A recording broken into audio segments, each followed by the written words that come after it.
According to Article 725.21, as a person with the qualifications, you are permitted to work on Class 1 remote control and signaling circuits.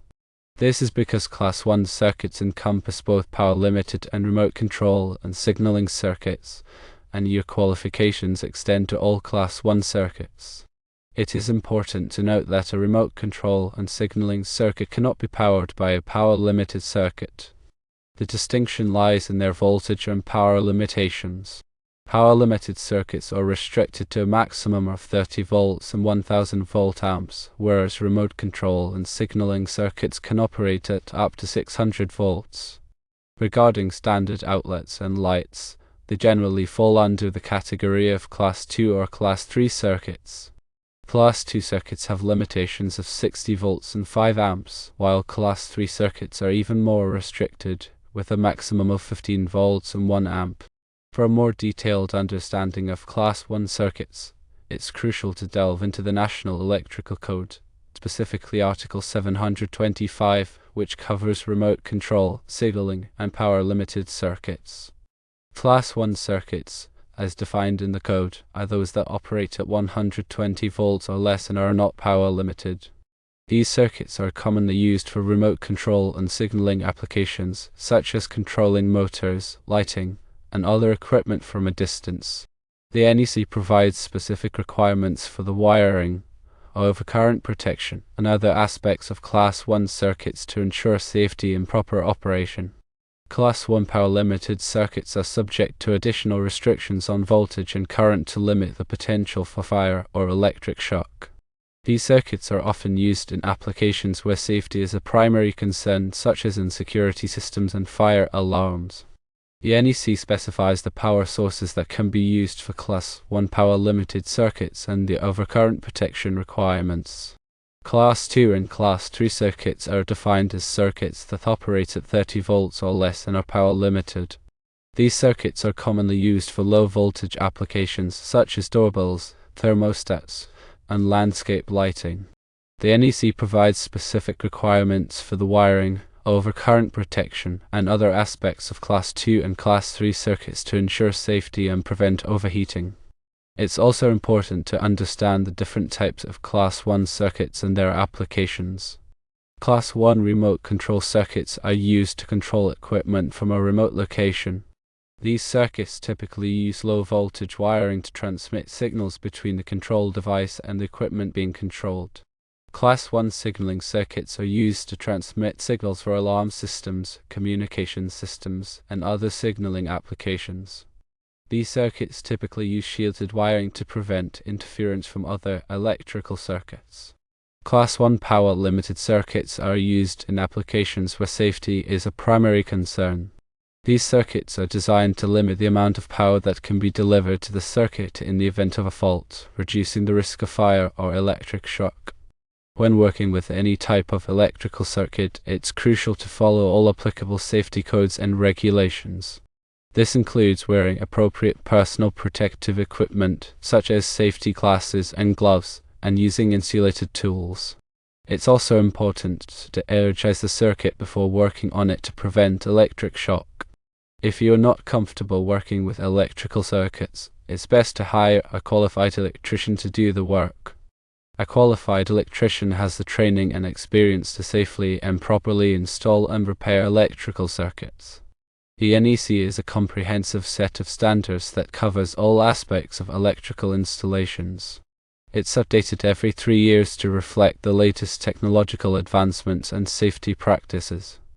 If you're involved in electrical work, it's important to stay up to date on the latest NEC requirements. There are many resources available to help you learn about the NEC, including training courses, seminars, and online resources. By taking the time to learn about the NEC, you can help ensure that your electrical installations are safe and compliant with all applicable regulations. Remote control circuits often employ low voltage to minimize shock hazards and simplify wiring requirements.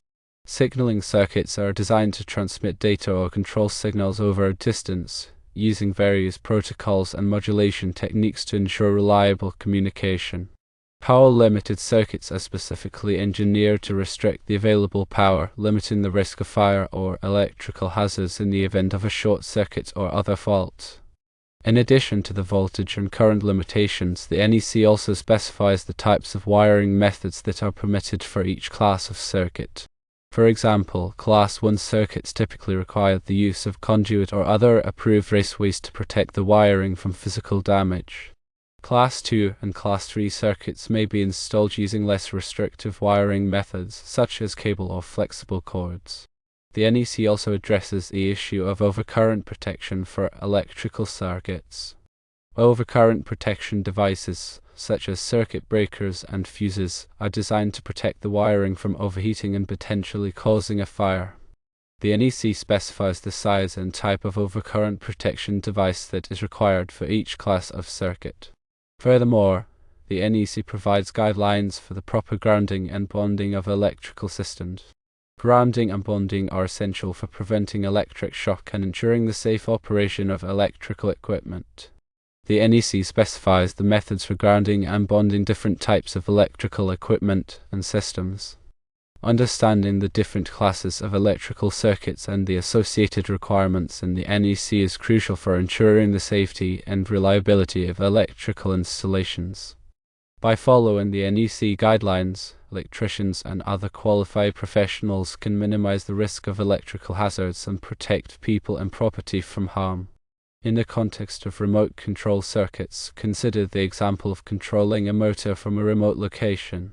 The remote control circuit would typically consist of a control device, such as a push button or switch, located at a distance from the motor. When the control device is activated, it sends a signal to a motor starter, which in turn energizes the motor. The wiring for the remote control circuit would need to be sized appropriately for the voltage and current requirements of the motor starter. In the case of signaling circuits, consider the example of a fire alarm system. A signaling circuit would consist of smoke detectors, heat detectors, and other alarm devices that are connected to a central control panel.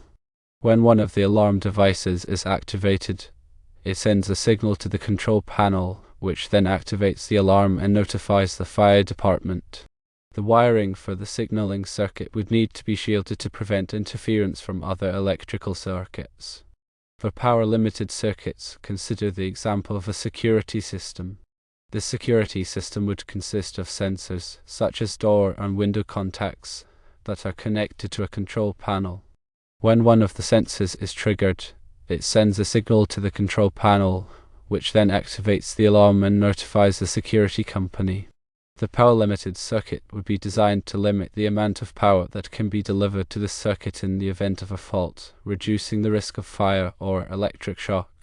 It's also important to note that the NEC is not a static document. It is constantly being revised and updated to reflect the latest technological advancements and safety practices. As a result, it is essential for electricians and other qualified professionals to stay up to date on the latest NEC requirements. This can be accomplished by attending training courses, seminars, and other educational events.